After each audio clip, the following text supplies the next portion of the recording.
Drake is here. Kenyan, amazing year last year. You waited for your opportunity. You know, for those of us who play daily fantasy, we kept waiting because we saw in the preseason. We know this guy gets his shot. It's going to happen. Man, it happened for you last year. Tell us a little bit about your year last year in Miami. It was really just...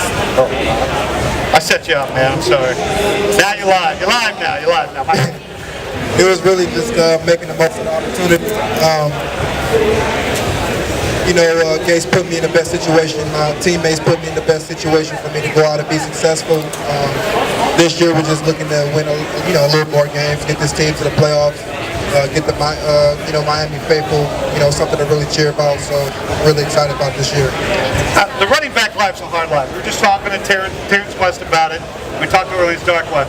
You guys are always just kind of waiting to be the next man to step up. And then once you get there, you try to stay healthy and be there. How do you feel about the running back life in the NFL? It's a really short shelf life, and it's really interesting being in a situation to where I have a guy in my room now who epitomizes longevity, not just for the running back position, but for an NFL career in Frank Gore. Yeah. So it's really cool, having him in the room, and seeing how he epitomizes, being in this league a while, just seeing how hard he works, how he takes care of his body.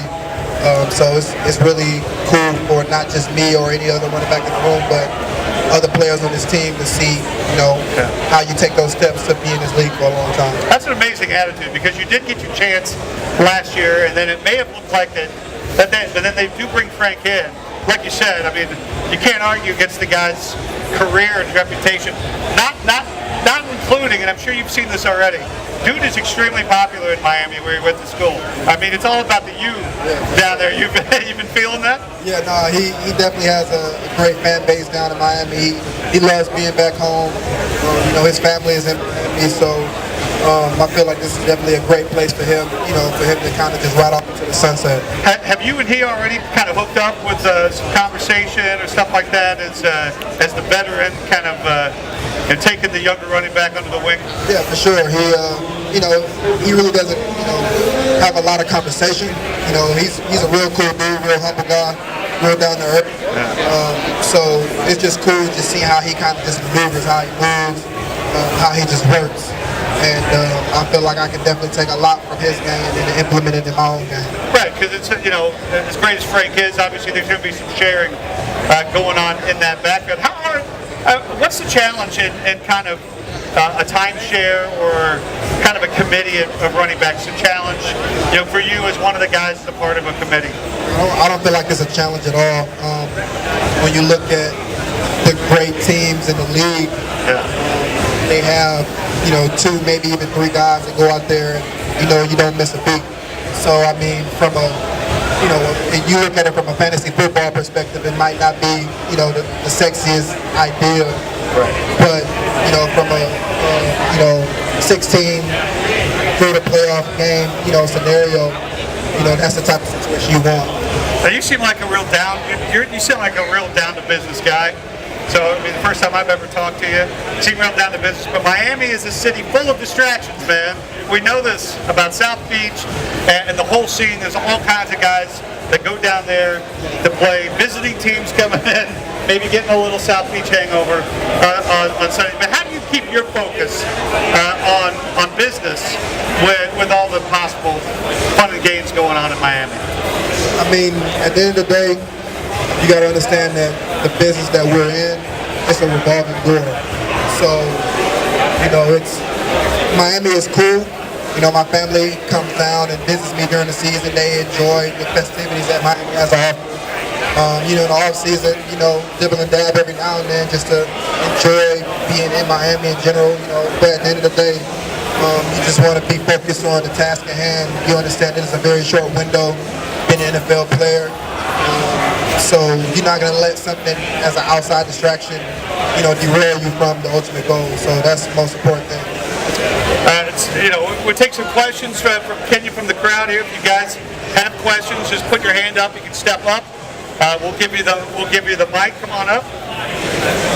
What's the biggest difference between college ball and the NFL?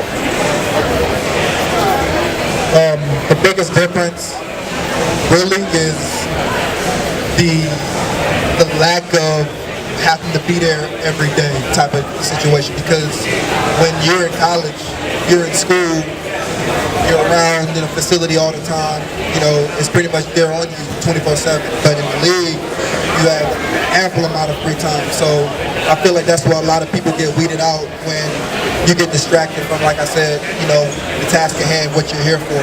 So the real good guys, they get a routine, they stick to it, and in the off season you may have a little bit of time to enjoy yourself when football season is over with for a little bit, but making sure you stand in that routine, that's the most important thing.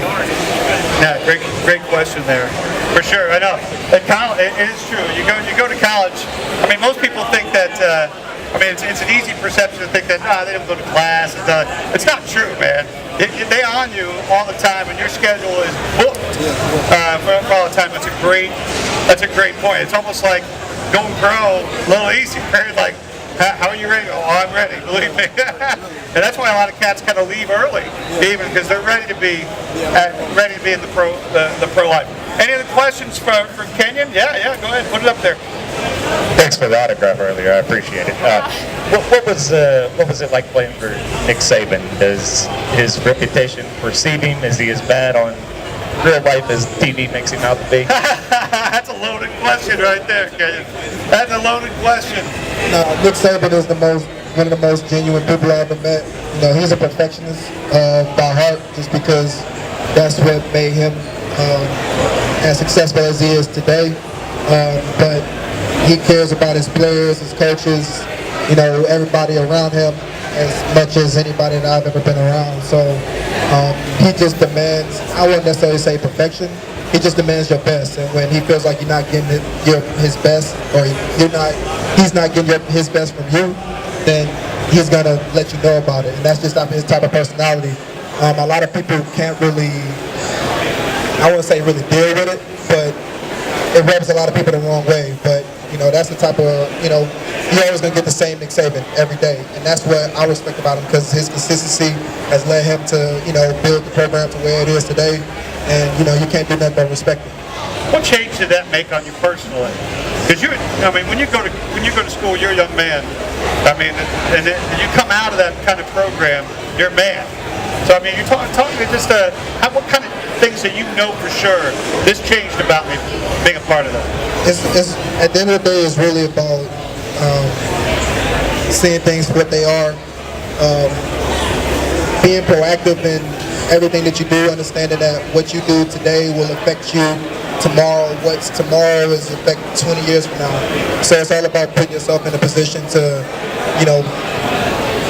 make sure you're taken care of, your family taken care of, and I feel like that's what I learned the most, because it's always put us in a position to understand that at the end of the day, it's all about how you carry yourself in the future. So what you do today affects the future. We have a question. Okay, great. What's the best advice you've ever been given? Think on that one for a second. What's the best advice?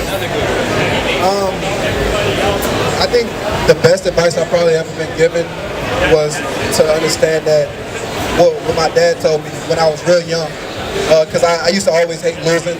I used to, that's just the competitor in me.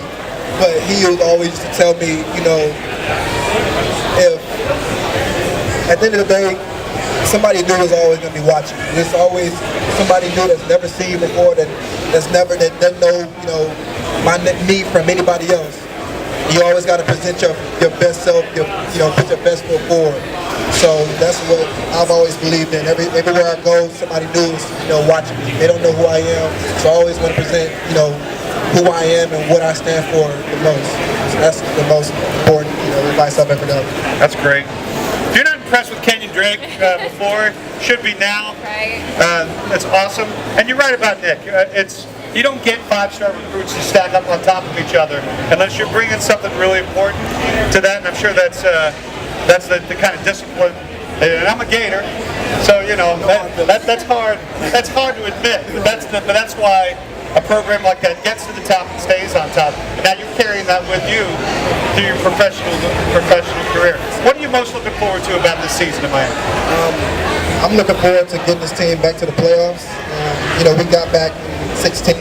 That was real cool. It was awesome. But it left a bad taste in our mouth because we lost against a very good Pittsburgh team up in Pittsburgh. And then last year we had a good team that brought a lot of those same players back, but didn't live up to the expectations. But now I feel like we're getting, we don't have the same expectations, so we can just kind of just play football now. And, just handle our business how we're supposed to on the field, and everything else will take care of itself. So I'm just trying to win a lot more games. If you have a question for Kenyan, please come on, step up. We'll give you the mic. You tell amazing answers to these really good questions out there. And you're lucky, Kenyan. You got that taste of the playoffs right away. Some guys play in the league years, and even especially at the running back position, and they don't get the flavor for even to taste the state of the field.